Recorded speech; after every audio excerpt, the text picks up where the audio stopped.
주고 있습니다. 하나는 하나님의 나라가 이미 우리에게 임했지만 완성되어지지 않는 하나님의 나라에 대해서 이야기하면서 끈질기게 간절함으로 기도하는 과부의 기도를 들어서 하나님의 나라가 이루함을 우리에게 말씀해 주고 있고요. 또 하나는 하나님 앞에서 죄인으로 겸손하게 긍휼과 은혜를 간구하며 도우심을 간구하는 세리의 기도를 통해서 하나님이 응답하시고 함께 하시는 그 은혜 속에서 우리가 어떻게 살아가야 할지, 진정한 믿음의 간구가 무엇인지 오늘 기도에 대한 비유 두 가지를 통해서 우리에게 말씀해 주고 있습니다. 오늘 본문의 말씀 통해서 우리가 한 사람을 보게 되는데요. 어떤 도시에 하나님을 두려워하지 않고 사람을 무시하는 한 재판장이 있음을 말씀해 줍니다. 이 재판장에게 하나님을 두려워하지 않는 모습이 나타나게 되는데요. 그것은 사람을 무시하고 그리고 하나님 앞에 공의로 재판하지 않는 모습을 통해서 그가 하나님을 경외하지 않는, 하나님을 사랑하지 않는 사람임을 성경은 말씀해 줍니다. 재판장이 그 도시에서 가장 높은 신분의 사람으로 소개된다면 오늘 소개된 한 과부는 어린 아이와 같이 가장 낮은 자로, 가장 겸손한 자로, 가장 힘없고 소외된 자로 소개해주고 있는데요. 어떻게 해서 그걸 확인할 수 있냐면 이 시대의 여인들은 상당히 연약한 존재였습니다. 지금은 여성이 지배적이고 여성에 의해서 남성이 움직여지는 시대라고까지 말하는 시대를 살고 있지만 이 시대는 남자에게 속하지 않았으면 여성으로 인정하기가 어려웠습니다. 그래서 한 여자는 남편의 아내로서 존재했을 때에 그 여성의 존재가 인정되었고요. 한 딸은 아버지로 인하여서 딸의 존재가 인정받게 되었습니다. 그리고 만약에 남편을 먼저 잃는 과부가 있다면 그는 자기 아들로 인하여 나의 존재감을 세상에 드러낼 수 있는 그런 존재로서 서게 되었던 것이죠. 다시 말하면 남자가 없으면 그 여성의 존재는 아무런 힘이 없는 존재로 추락할 수밖에 없는 그런 대우를 받을 수밖에 없었거든요. 그런데 오늘 본문 속에서 이 한 과부가 재판장을 찾아갔을 때에 재판장을 찾아갈 수밖에 없었던 이유가 뭐냐면 그의 가정에 남자가 없었다는 것을 말해주고 있어요. 그러면서 그 누구도 의지할 수 없고 아무것도 바라볼 수 없는 소망 없는 이 한 여인이 자기의 간절한 정말 억울함을 누명을 벗어버리기 위해서 그 문제를 해결하기 위해서 재판장을 찾아가는 모습을 우리에게 말씀해주고 있는데요. 힘없는 과부가 자기의 원한을 풀어주기 위해서 재판장을 찾아가서 자기의 마음의 소원을 아뢰고 간절히 기도하는 것처럼 하나님을 믿는 믿음의 사람들이 이러한 기도와의 삶을 살아가야 할 것을 성경은 말씀해주고 있는 것입니다. 그런데 오늘 이 비유, 이 기도의 비유는 우리가 하나님께 기도하여서 응답받는 자의 모습으로 기도의 비유를 말씀해 주지 않습니다. 우리가 그동안 들었던 기도의 이 본문의 내용은 끈질기게 간절히 기도하면 하나님은 모든 기도에 응답하신다라고 우리가 생각했잖아요. 그거 맞습니다. 맞는데 오늘은 좀 다른 방법으로, 다른 생각으로 이 기도의 관점을 살펴보았으면 좋겠습니다. 왜 그러냐면요. 오늘 본문의 1절에서 왜 이 비유를 우리에게 말씀해 주는지, 이 비유의 핵심이 뭔지를 말씀해 주고 있거든요. 1절 말씀을 제가 읽어드릴게요. 예수께서 그들에게 항상 기도하고 낭망하지 말아야 할 것을 비유로 말씀하시되. 아멘. 어떤 글씨가 보입니까? 항상 기도하고 낭망하지 말아야 할 것이라고 말하고 있어요. 기도에는 여러 가지 방법이 있지만 특별히 기도의 응답에는 세 가지가 있습니다. 첫 번째로는 그 기도가 즉각 응답해 주는 기도가 있거든요. 지금이 아니면 그 기도를 응답하지 않으면 안 되는 상황 속에서 하나님이 바로 기도했을 때에 그 순간 기도를 응답해 주시는 상황이 있습니다. 그게 바로 엘리야가 850명의 바알신 아세라신을 섬기는 우상들을 섬기는 자들과 대항하여 싸울 때에 850명이 아침부터 저녁 시간까지 자기들의 신에게 외쳐서 자기 신이 살아있음을 엘리야 앞에 고백하면서 나타나기를 간절히 구했지만 나타나지 않았잖아요. 그럴 때에 엘리야가 그 번제당의 도랑에다가 물을 가득 붓게 하고 그냥 나무만 있었을 때에 태워지지 않았던 그 번제단에 물을 가득 메워서 사람으로서는 불을 지펴도 지펴지지 않을 수밖에 없는 그런 상황을 만들어내서 엘리야가 하나님의 살아계심을, 하나님이 이 시간 응답하여서 이 시간 나타나셔서 살아계신 하나님의 이름을 지금 이 많은 우상들 앞에서 보여주시라는 확신 속에 부르짖는 엘리야의 기도에 하나님은 즉각 응답할 수밖에 없었어요. 왜 그랬습니까? 850명의 바알신 아세라신 섬기는 그들이 아침부터 저녁까지 외쳐댔지만 그들의 신이 응답하지 않았거든요. 만약에 하나님도 더디 응답하셨다면 하나님은 똑같은 신이네라고 말할 수 있을 것 같아요. 그렇기 때문에 하나님의 하나님 되심을 드러내기 위해서 하나님은 그 순간 즉각적인 기도 응답으로 나타나셨다는 것이죠. 두 번째로 기도의 응답에는 더디게 기도가 응답될 수가 있습니다. 그게 바로 오늘 본문의 말씀이에요. 오늘 본문의 핵심 속에서 우리가 기도하는데 더디게 응답될 수 있다는 사실을 우리는 인정해야 합니다. 이 과부에게 있어서 불의한 일을 당해서 마음에 어려움이 있었습니다. 매우 무거운 짐이 있었습니다.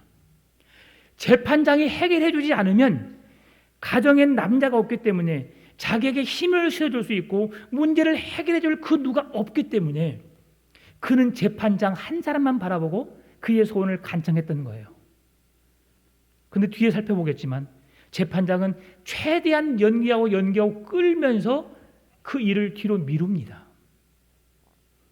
그런다 할지라도 오늘 본문의 핵심이 뭔지 아세요?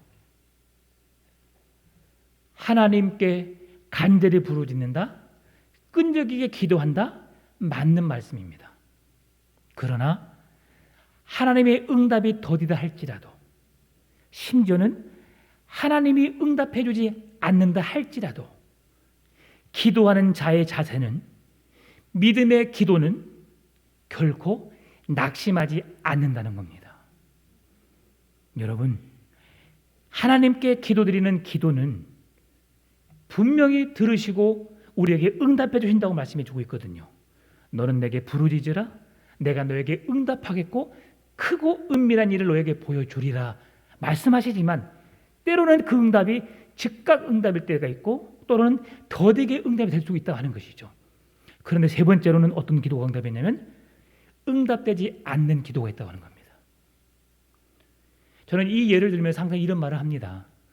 어린 아이와 함께 마트를 가요. 마트를 가는데 아이가 장난감을 고릅니다. 그럼 어떻게 해요, 여러분?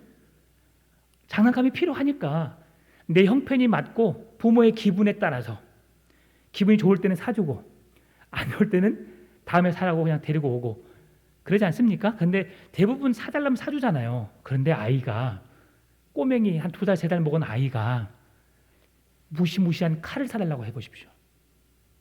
그럼 사줄까요? 사줄 수 있겠지요. 그러나 그 칼은 그 아이의 생명을 위협할 수 있는 그런 무기가 될 수 있기 때문에 부모는 사주지 않습니다.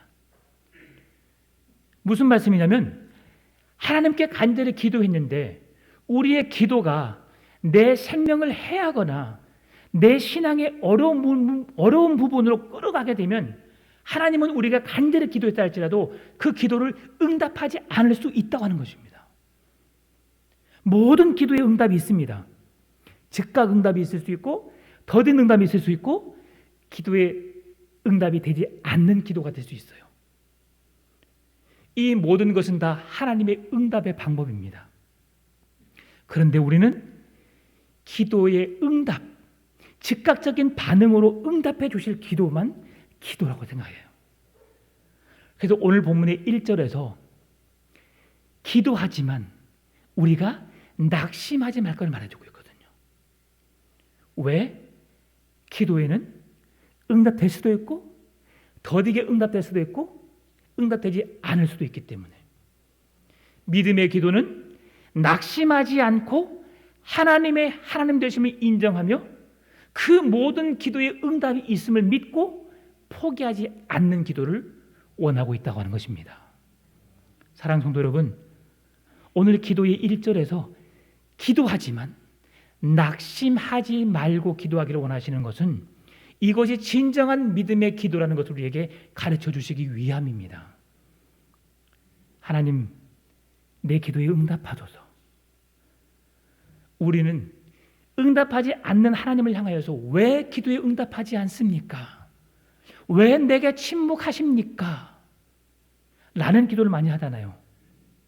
그것은 내가 기도의 중심에 서 있기 때문에 그렇습니다.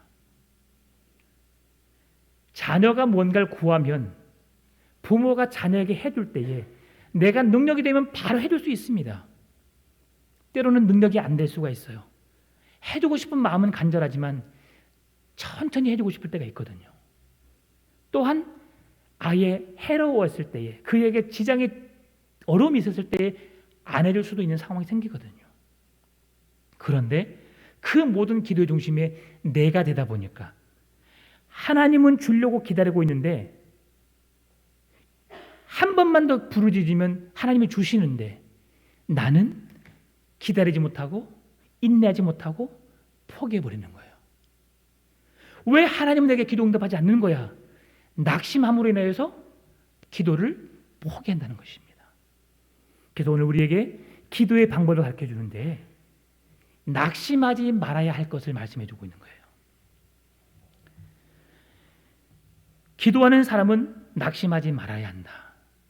한 과부가 원수에 대한 원한을 풀어달라고 재판장에게 간절히 기도하지만 그 기도가 더딜 수 있다는 것을 오늘 우리에게 말씀해 주고 있잖아요.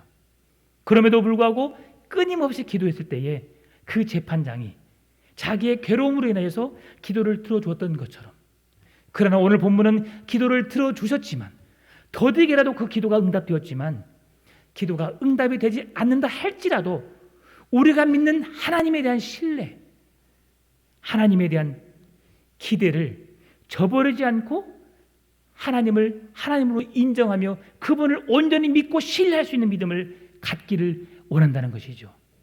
그것이 바로 낙심하지 말아야 할 것이라고 성경은 말씀해 주고 있어요. 불의한 재판장이 하나님을 두려워하지 않습니다.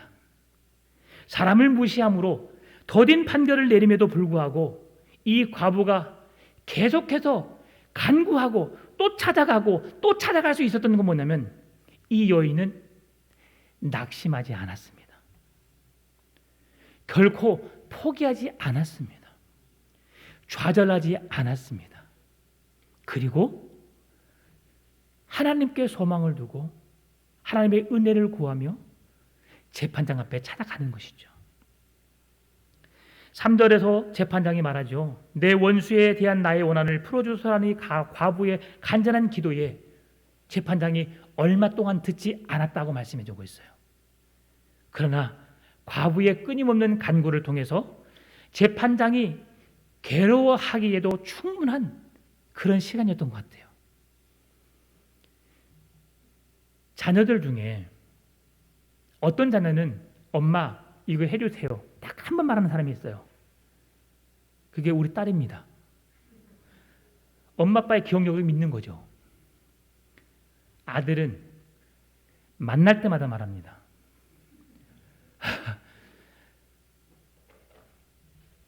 가끔은 얄미워 올 때가 있어요. 그런데 해주지 않으면 또 만날 것이 두려워서 그냥 해줄 수밖에 없어요. 근데 참 이쁜 짓을 하더라고요. 애기가. 우리가 하나님께 부르짖을 때 오늘 이 과부가 재판장에게 애교로 했는지 아니면 그냥 그 법적인 문제로 이 내 원한을 풀어달라고 간절히 요청했는지 모르겠지만 그 요청에 의해서 재판장이 너무 괴로운 거예요. 왜냐하면 재판장은 항상 법정을 열어야 되거든요. 한 건이라도 고소가 들어오게 되면, 민원의 해결에 대한 문제가 들어오게 되면 그 문제를 해결하기 위해서 그 여인을 봐야 되거든요. 이번에 해결해 주지 않으면 여인이 또 찾아올 것인데, 밤이고 낮이고 그 시간 따지지 않고 언제든지 찾아와서 내 원한을 풀어달라고 요청할 것인데, 꿈에 나타날까 봐 무서워서 이 재판장은 그의 원한을 풀어주겠다고 말하는 거예요. 갑자기 재판장이 하나님을 두려워하지 않고 사람을 무시했던 그 인생이 변화되어서 그런 것이 아니에요. 갑작스럽게 하루아침에 늘 찾아와서 귀찮게 했던 이 여인이 너무 불쌍해서, 그의 상황이 너무 열악해서 내가 이 손을 꼭 들어줘야 되라고 하는 그런 간절한 마음으로 그 기도를 응답해 준 게 아니에요. 어떻게 해서? 내가 귀찮으니까, 내가 힘드니까, 내가 지치니까 그 여인의 간구를 들어준 것이죠.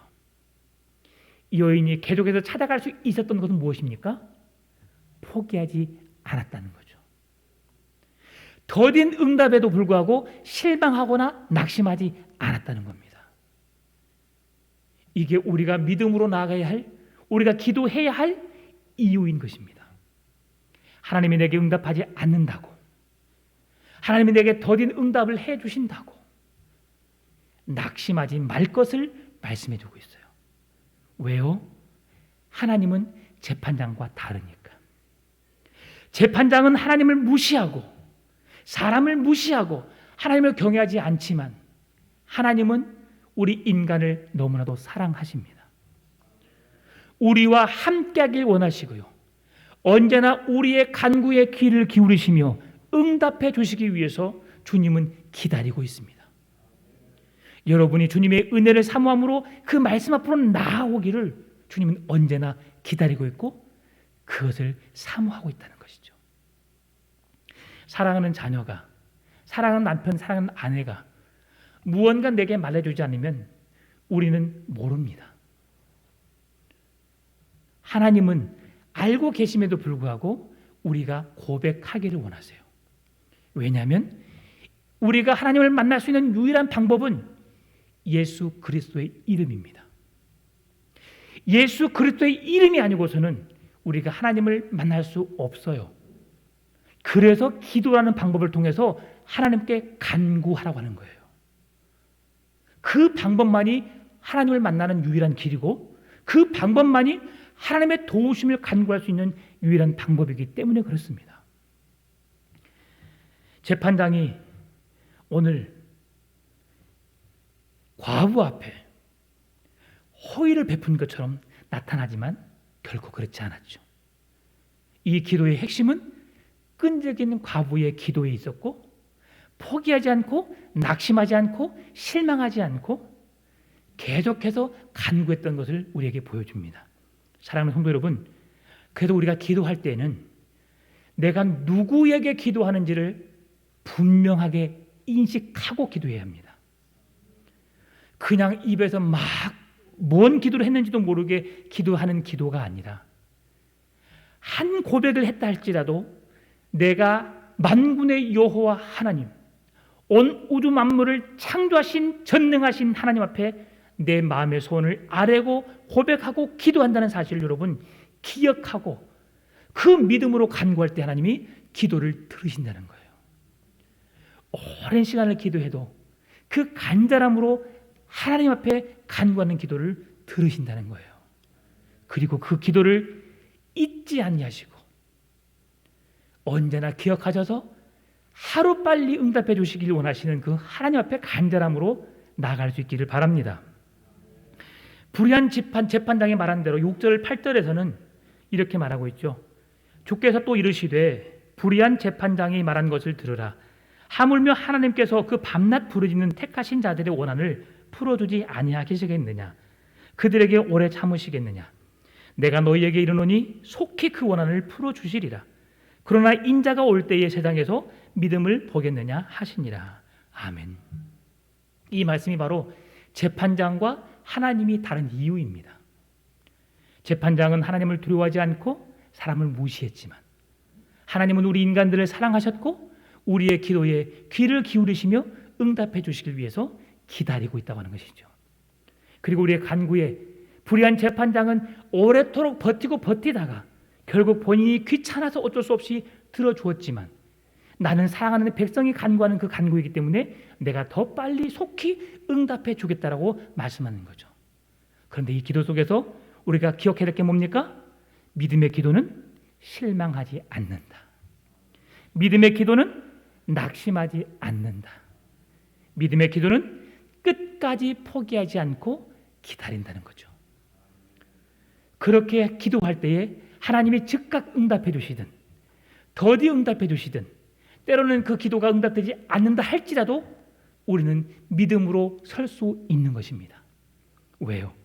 하나님의 존재를 알기 때문에. 두 번째로 이어지는 말씀 속에서 우리가 예수님은 기도하는 바리새인과 세리의 비유를 통해서 진정한 믿음이 무엇인지를 우리에게 말씀해 주고 있어요. 누가복음 18장 11절 12절 말씀 보니까 바리새인은 서서 따로 기도하여 이르되 하나님이여 나는 다른 사람들 곧 토색, 불의, 간음을 하는 자들과 같지 아니하고 이 세리와도 같지 아니함을 감사하나이다. 나는 일해에 2번씩 금식하고 또 소득의 11조를 드리나이다 하고. 아멘. 바리새인이 따로 서서 기도했다라고 하는 것은 따로라고 하는 것은 뭐냐면요. 거룩하게 구별되기 위해서가 아닙니다. 나는 토색, 불의, 간음을 저지른 저 더러운 나쁜 사람들과 같은 사람이 아닙니다. 내 자신을 드러내기 위해서 자칭 나는 의로운 사람입니다라고 내 자신을 드러내기 위해서 행한 모습입니다. 실제로 바리새인에서 바리새라고 하는 것은 구별되다라는 뜻을 갖고 있어요. 여러분, 바리새인의 출발은 원래 구별됨에서부터 시작했습니다. 이스라엘 백성들이 하나님의 말씀을 듣고도 깨닫지 않습니다. 우상을 섬기고 죄를 범하면서 말씀대로 살지 않으니까 바리새인들이 거룩하게 구별된 백성들의 모임을 갖는 거예요. 우리가 그래서는 되겠느냐? 말씀 앞으로 돌아가자. 말씀을 지키자. 말씀대로 살아가자. 노력하여서 그 무리들을 형성하였습니다. 그 무리가 바리새인이었어요. 그들의 의도는 출발은 좋았습니다. 그런데 지나가다 보니까 나는 하는데 왜 너는 안 하는 거야? 얄밉게 보이잖아요. 나는 열심히 청소하고 있는데 청소하는 거 뒷짐지고 바라만 보고 있어요. 야, 그래 너는 잘났으니까, 너는 금수저니까. 여러분 그러고 있겠습니까? 아닙니다. 하다 보니까 별것 아닌 사람이 놀고 있는 거예요. 말씀대로 살지 않는 거예요. 그러다 보니까 간섭을 하게 되는 거죠. 하나님의 백성은 이렇게 살아야 해. 주신 말씀대로 율법대로 행해야 돼. 그렇게 하다 보니까 결국 자기 자신 처음에는 정말 순수하게 기도했고 말씀 앞에 은혜의 삶을 살았고 말씀을 지키기 위해서 노력했는데 다른 사람에 계속 지시하고 간섭하고 가르치다 보니까 이제 더 이상 자기들의 생활 속에서 그 경건한 모습 나타나지 않고 과거의 경건한 모습만 생각하면서 머리로만 이렇게 저렇게 해서 그들의 잘못된 것을 지적하고 있다는 것이죠. 그러면서 외식하는 저 바리새인이라고 말씀하신 그 현 주소, 현재 삶까지 이르게 된 거예요. 바리새인이 그들과 같지 않기 위해서 구별된 삶을 사는 건 맞았습니다. 그러나 그것이 행함이 아니라 머리로만 믿는 하나님, 머리로만 옳고 그름을 따지는 그들의 삶을 하나님은 기뻐하지 않았습니다. 일주일에 2번씩 금식하는 것, 온전한 11조를 드리는 것 쉽지 않지요. 여러분 왜 하나님이 11조를 드리라고 할까요?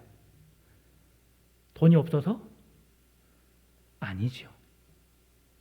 만약에 11조의 그 문화가 타락했다면, 많이 변화됐다면 그것은 목사님들의 교회의 욕심으로 인해서 그렇게 되지 않았을까 생각해 봅니다. 그러나 성경은 철저하게 하나님이 내게 주신 10분의 1을 기억하여 드리라고 말씀해 주고 있어요. 왜? 내가 너를 사랑하는데, 내가 너와 함께 하는데, 너가 나를 못 믿는다면 너가 한번 해봐. 내가 어떤 하나님인지 내가 너에게 보여줄게. 라고 우리에게 시험 삼아서 주시는 제도가 11조거든요. 우리의 모든 것은 하나님의 것이에요. 그런데 그것을 내 것이라고 우리가 생각할 때에 우리는 그 하나님의 것을 드리지 못하게 되는 거예요. 처음에는 첫 직장에 직장 얻어서 돈을 벌면 첫 수입을 하나님께 드리기도 해요. 그리고 11조를 드리기도 합니다. 시간이 지나면 지날수록 내가 쓸 것이 많고 해야 할 것이 많다 보니까 하나님의 것을 하나님께 드리는 기보다도 내 것을 먼저 소중하게 생각하다 보니까 그것을 떼먹게 되는 거죠. 이들의 모습 보면서 11조 했다, 금식했다 쉽지 않은 일이에요. 바른 일을 했어요.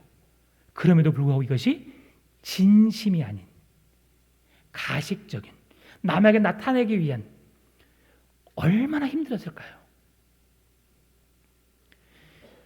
남에게 보이기 위한 신앙의 행위는 너무 어렵습니다, 여러분. 지쳐요. 오늘은 쉬고 싶어요. 너 왜 교회 안 가? 아, 교회 가야지. 여러분, 쉽지 않습니다. 흉내 낸다는 건 쉽지 않아요. 나는 삶으로 주님을 예배합니다. 삶이 되지 않으면, 습관이 되지 않으면 여러분 어렵습니다. 하나님의 백성으로서, 그리스도인으로서 당연히 주일은 주님의 날이야라고 생각하면 그 어떤 것도 생각되지 않기 때문에 예배가 우선되기 때문에 예배를 드리고 나야지 내가 하루를 살기 때문에 문제가 되지 않아요. 세상의 것이 더 관심을 갖고 세상의 것이 더 집중적으로 내게 소중하다 생각하면 그것 때문에 우리는 주님을 놓치게 되는 일이 생기는 거죠. 바리새인이 바로 그런 경우입니다. 처음엔 주님을 붙잡았다가 주님보다 자기들의 권위가, 자기들의 어떤 거룩에 흉내내는 그 모습이 더 아름다워서 그것을 통해서 주님을 놓아버린 거죠. 기도는 하나님 앞에 단독으로 하나님과 1대1의 관계에 서기 때문에 철저하게 내 자신을 내려놓는 시간입니다. 가장 낮은 자의 자리에서 하나님을 바라보며 그 도우심을 간구하는 은혜의 자리가 기도하는 시간입니다. 그런데 기도를 나의 업적으로 내 성과를 이루는, 내가 하루에 뭘 했습니다. 구제하고 선교하고 내가 11조하고 금식했습니다. 내 자신의 성과 업적을 드러내는 자리가 기도의 자리가 아니라는 거예요. 철저하게 내 자신을 복종시켜서 나는 죄인입니다. 주의 은혜가 아니고서는 살 수 없습니다라고 고백하는 그 자리가 기도하는 자리인 줄 믿습니다. 내 힘으로 내 능력으로 뭔가를 해나가는 자리가 아니라 하나님의 도우심 없으면, 하나님의 능력이 없으면, 하나님의 은혜가 없으면 살 수 없음을 고백하는 그 자리가 기도의 자리인 줄 믿습니다. 그래서 주님은 바리새인의 기도를 외면하시는 거예요. 고린도후서 1장 9절 말씀 보니까 우리는 우리 자신이 사형 선고를 받은 줄 알았으니 이는 우리로 자기를 의지하지 말고 오직 죽은 자를 다시 살리시는 하나님만 의지하게 하심이라. 아멘. 하나님만 의지하시기 바랍니다. 내가 의지할 것은 사망에서 생명으로 나에게 영원한 생명의 소망을 주신 하나님만이 유일한 소망이심을 믿으시기 바랍니다. 바리새인은 멀리 서서 기도하는 세리를 힐끔 쳐다보면서 주님, 저 세리와 같지 않음을 감사합니다라고 고백했어요. 여러분, 바리새인은 내가 그 누구에게도 피해 주지 않았다고 생각하는 거죠. 내가 이렇게 율법대로 말씀대로 잘 살았다고 생각했던 거예요. 그런데 바리새인이 간구한 게 있습니다. 그게 뭡니까? 내가 행한 업적, 내가 행한 결과는 누구보다도 더 잘 알고 있었어요. 자기가 어떻게 살았는지 잘 알고 있었죠.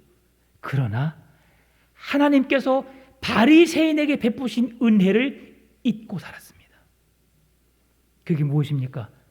내가 어떻게 행한 것보다 하나님이 내게 베푸신 은혜가 얼마나 귀한지, 얼마나 큰지를 그는 잊어버렸다는 거예요. 하나님의 이름을 부를 수 없는 죄인된 우리들에게 하나님을 아빠, 아버지라 부를 수 있는 그 권세를 허락하신 것이 예수 그리스도의 십자가의 죽음, 그 사랑으로 인하여서 우리가 하나님과의 원수된 관계를 깨뜨려버리고 자녀의 신분을 회복해 주셔서 하나님께 기도하러 나가게 해주셨고 내 생명을 살려주셔서 오늘 이 예배 자리에, 기도의 자리에 세워주셨건만 그 은혜를 바리새인은 잊어버린 거예요. 여러분, 오늘 내가 이 자리에 있는 이유가 무엇입니까? 그 은혜를 기억합시다. 나에게 구원의 은혜를 베푸시고 나를 사랑하셔서 자녀 삼아주신 그 놀라운 사랑, 내게 건강 주시고 생명 주시고 재능 주셔서 이 세상에서 내가 보란듯이 살아갈 수 있도록 나에게 은혜 베푸신 하나님, 하나님이 내 생명을 붙잡지 않으면, 내게 길을 열어주시지 않으면 나는 아무것도 할 수가 없어요. 어제 TV를 보니까 한국인들이 조심해야 될 게 있더라고요. 고혈당, 고지혈, 그리고 고혈압. 제가 요즘에 좀 고혈압이 있어요. 언제 순간 넘어질지 모르는 인생, 그렇죠? 하나님이 내 혈관 하나 건드려버리면 인생 끝납니다. 무섭기도 하지만 참 감사한 게 하나님이 부족한 종을 통해서 행하실 일이 있기에 오늘 하루의 삶을 허락해 주셨구나. 새벽에 일어나면서 너무 감사한 거예요. 성암조는께 와서 새벽에 알람 듣고 일어난 시간은 5번도 안 됩니다. 제가 긴장해서 그럴까요? 일어나서 한 번도 불평해 본 적이 없어요. 피곤한데 더 자고 싶어. 너무 힘들다, 지치다. 해본 적이 없어요. 너무 좋으니까. 그 사랑하는 주님을 만나는데, 그 주님께서 내게 생명을 주셨는데 얼마나 감사한지. 여러분, 그 은혜를 누리고 살아가길 바랍니다. 그 은혜가 너무 귀하다는 것을 여러분 기억하고 사셔야 돼요. 부목사 때 책임감으로, 의무감으로 막 살다 보니까 새벽기도 나가서 다른 부목사 안 나오면 막 성질 나는 거예요. 여러분, 그러면 안 됩니다. 어떤 권사가, 어떤 장로가, 어떤 집사가 자리에 안 보인다? 여러분, 그거 보지 마세요. 주님 바라보시고 이 교회가 그런 사람들로 늘어나기를 계속해서 기도해 주시기 바랍니다. 오늘 우리는 어떤 자입니까? 주님이 듣고 싶은 말이 뭘까요? 나는 의인입니다가 아닙니다. 나는 죄인입니다라고 하는 거예요. 로마서 3장 10절, 11절, 12절 기록된 바 의인은 없나니 하나도 없으며 깨닫는 자도 없고 하나님을 찾는 자도 없고 다 치우쳐 함께 무익하게 되고 선을 행하는 자는 없나니 하나도 없도다. 이게 우리의 실제 모습입니다. 우리 앞에 의인이라고 말할 수 있는 사람은 누구밖에 없어요? 예수 그리스도밖에 없습니다. 완전한 의인으로 이 땅에 오신 분은 예수 그리스도밖에 없어요. 흠과 티가 없으신 분, 완전하신 분, 하나님이시지만 우리 인간의 죄를 용서하기 위해서 성육신하셔서 이 땅에 오신 예수 그리스도 외에는 모두가 다 죄인입니다. 죄인이 고백해야 될 게 뭘까요? 나는 저 간음, 토색, 불의 하는 자들과 같지 않고 세리와 같지 않음을 감사합니다라고 내 의로움을 드러내는 그 고백을 기뻐하실까요? 아니면 하나님, 나를 불쌍히 여기시고 나는 죄인임을 고백하는 그 고백을 주님 기뻐 받으실까요? 세리는 부정한 자로 공인된 사람이었어요. 로마의 힘을 빌어서 자기 사랑하는 동족 백성들에게 세금을 걷어서 로마에 갖다 바치고 그걸로 인해서 정당한 이익이 아니라 부당한 이익을 챙긴 사람들이 세리였어요. 그러다 보니까 그 이스라엘 백성들이 세리라고 하는 그 이름은, 그 직종은 쳐다보기도 싫고 아예 관심 밖의 사람이었습니다.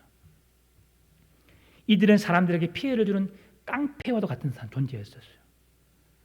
오늘날로 말하면 코로나 바이러스와 같은 우리에게 많은 위협을 주고 두려움을 주는 존재와 같은 자들이 세리였어요. 세리들은 사람들이 상종하지도 않았고요. 그들이 법정에 증거인으로 세우는 것도 허락하지 않았습니다. 그 정도로 그 사회에서 그들은 내몰아쳤어요. 그런데 그런 세리가 내가 잘못 살아왔음을 깨닫고 하나님의 은혜를 구하기 위해서 가슴을 치며 죄 있는 자신을 용서해달라고, 하나님 나는 죄인입니다 고백하는 가식적이지 않고 진실된 믿음의 고백, 진실로 주의 은혜를 덧입기를 원하는 긍휼의 은혜를 힘입기 위해서 나를 불쌍히 여기시고 내가 죄인임을 주님 아시는 주님 나를 만나주세요. 여러분, 그게 은혜입니다. 하나님이여 불쌍히 여기소서 나는 죄인이로소이다. 이 기도의 내용은 다윗이 우리아의 아내 밧세바를 범했던 내용의 기도와 같은 내용이 있어서 제가 말씀드려봅니다. 시편 51편 1절 말씀인데요. 하나님이여 주의 인자를 따라 내게 은혜를 베푸시며 주의 많은 긍휼을 따라 내 죄악을 지워주소서. 다윗이 어떤 상황에서 이런 죄를 범하게 되었냐면, 지금 많은 백성들은, 부하들은 최전방의 전쟁터에서 생사 갈림길에 서서 내 목숨을 걸고 나라를 지키기 위해서 전쟁하고 있는 상황이에요. 그런데 다윗은 한가하게 집에서 낮잠을 자다가 일어났어요. 전혀 맞지 않는 삶 아닙니까? 성도들이 고통스러워하고 힘들어하고 너무 간절히 주의 은혜를 사모하고 있는데 주의 종이 가서 늘 놀러 다니고 세상에 이것저것 즐기며 다니고 하면 좋겠습니까? 똑같은 모습이에요. 영적인 지도자는 그 백성들의 마음을 헤아릴 줄 알아야 합니다. 그 성도들의 마음을 읽어줘야 해요. 그들의 아픔을, 그들의 어려움을, 그 마음을 만지기 위해서 더 그들에게 찾아가야 되고 그들과 함께 해야 되고 그 은혜를 나눠야 되죠. 그런데 다윗이 그 은혜를 잊어버리니까 죄악의 자리에서 죄를 범하게 되었어요. 결과적으로 그 아이가 죽음을 당하게 됐고 반역자 압살롬, 아들이 자기를 반역하게 되는 그 위험한 상황을 경험할 수밖에 없던 것이죠. 그 은혜를 떠나게 되니까, 내가 해야 할 일들을 하지 못하게 되니까 그 나태하고 게을러 있는 내 모습 속에 하나님은 죄로 인해서 나를 침투하게 하고 넘어지게 한다는 것이죠. 바리새인은 자기 자신이 그렇게 의롭다고 자랑했던 사람입니다. 그런데 오늘 세리는 나는 죄인입니다. 주의 은혜가 필요합니다. 오늘 다윗이 간구한 그 기도가 그것입니다. 주님, 주의 인자를 따라 내가 살게 하시고 주의 긍휼을 따라 내 죄악을 용서해 주세요. 오늘 이 고백이 우리의 간절한 기도 제목이 되었으면 좋겠습니다. 우리에게 주의 인자를 따라 살아가게 하시고 긍휼로 인하여 내 죄악을 용서하여 주소서. 내 모든 죄를 지워주소서. 이건 기도만이 아닙니다. 내 삶이 그 말씀을 쫓아 살아가기 위한 처절한 몸부림입니다. 이 세상과의 철저한 싸움입니다. 사람은 칭찬에 갈급해 있습니다. 인정받고 싶은 욕구가 많습니다. 그런데 여러분, 우리가 기억해야 될 것은 뭐냐면 그 사람이 그 신분에 맞는 사람으로 태어날 때부터 만들어지지 않았다는 것을 우리는 인정해야 합니다. 교장 선생님이 죄를 지을까 안 지을까요? 어렸을 때 선생님만 보면 정말 존중했어요. 화장실도 안 가는 줄 알았어요. 근데 그분들도 실수합니다. 우리의 질병을 책임져 주시는 의사 선생님 어떻습니까? 그분은 의사로서 완벽한 인격을 가지고 있을까요? 그렇지 않습니다.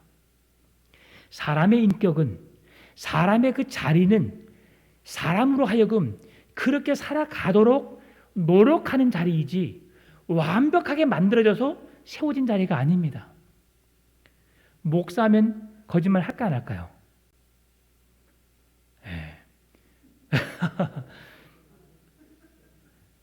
저도 안 해야 되죠. 안 하려고 노력합니다. 그런데 가끔은